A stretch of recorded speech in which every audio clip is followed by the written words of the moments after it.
श्री नारद जी महाराज कहते हैं, मेरी माँ संतों की, ब्राह्मणों के यहाँ रह करके गौ माता की सेवा किया करती थी। चातुर्मास मनाने के लिए संतों का आगमन हुआ। ये आषाढ़ महीने के शुक्ल पक्ष की एकादशी से लेकर के कार्तिक के महीने के एकादशी पर्यंत का जो समय होता है, ये चातुर्मास का समय माना गया है। इसमें आज भी कई सारे ऐसे लोग हैं, गृहस्थ आश्रम में रहने वाले लोग हैं, भक्त लोग हैं, जो इन चातुर्मास के समय में केवल एक समय ही भोजन किया करते हैं। बोले चातुर्मास मनाने के लिए संतों का आगमन हुआ और ब्राह्मणों ने संतों की सेवा में मुझे लगा दिया। मैं संतों की सेवा करने लगा, उनके जूठे बर्तनों को साफ करता, उनके चरणों को दबाता, और हाँ, जब वो कीर्तन करते थे तो मैं भी बैठ करके कीर्तन करने लगता। जब वो कथा सुनाते मैं बैठ करके कथा सुनने लगता। मैं उनके गोद में बैठ करके पूछता, बाबा ये भगवान कौन है? भगवान की कथा आप क्यों करते हैं और भगवान की कथा करने से क्या होता है? मैं जो जो प्रश्न किया करता, बड़े प्रेम के साथ वो उसका उत्तर दिया करते थे। और हे व्यास जी, मैं उन संत ब्राह्मणों के उच्छिष्ट को खाता था, उनके जूठे भोजन को खाता था। मेरी बुद्धि शुद्ध हो गई, संसार में मेरा मन नहीं लगता था।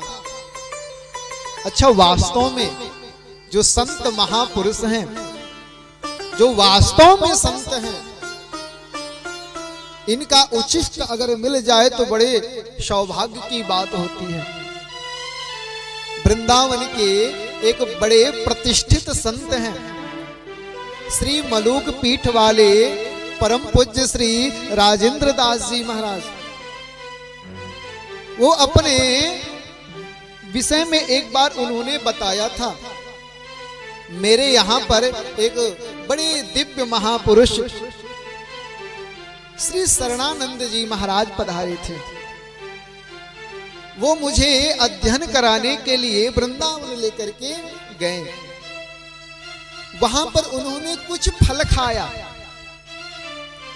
और फल खाने के बाद उसके जो छिलके थे उन्होंने मुझको दे दिया और उन्होंने कहा, इस छिलके को ले जाकर के फेंक आओ। मैं छोटा सा था, उनकी उम्र लगभग उस समय 9-10 वर्ष की रही होगी। वो कहते हैं कि मुझे लगा ये संत का जूठा प्रसाद है, इसे मुझे पाना चाहिए, और मैंने धीरे से जो बचा हुआ फल था उसे मैंने खा लिया। और हाथ धो करके जब आए तो उन्होंने हमसे पूछा, क्यों भैया छिलके फेंक दिए? तो मैंने उनसे झूठ बोल दिया, हाँ हाँ मैंने छिलका फेंक दिया। तो उन्होंने कहा, झूठ बोलते हो मुझसे? मुझे नहीं पता तुम छिलका फेंके हो कि नहीं फेंके हो।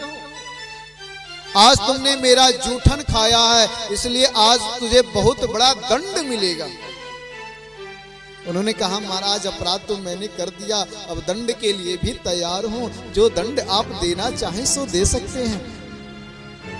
बोले, तुम्हारा दंड यह है, तुमने मेरा जूठन खाया है, मैं सन्यासी हूं और इसके प्रभाव से आज के बाद संसार के भोगों में तुम्हारा मन नहीं लगेगा और तुम्हें भी विरक्त बनना पड़ेगा। ये मेरे जूठन का प्रभाव है और यही तुम्हारा दंड है। और उन्होंने उसे लेकर के अपने सिर पर धारण कर लिया। उन्होंने सोचा, हो सकता है उर प्रेरक रघुवंश मणि, और मेरे हृदय में प्रेरणा देने वाले तो ठाकुर जी हैं, हो सकता है ठाकुर जी को ये लीला करानी हो। और वो विरक्त हो गए। आज वृंदावन के संत शिरोमणियों में उनकी गणना होती है।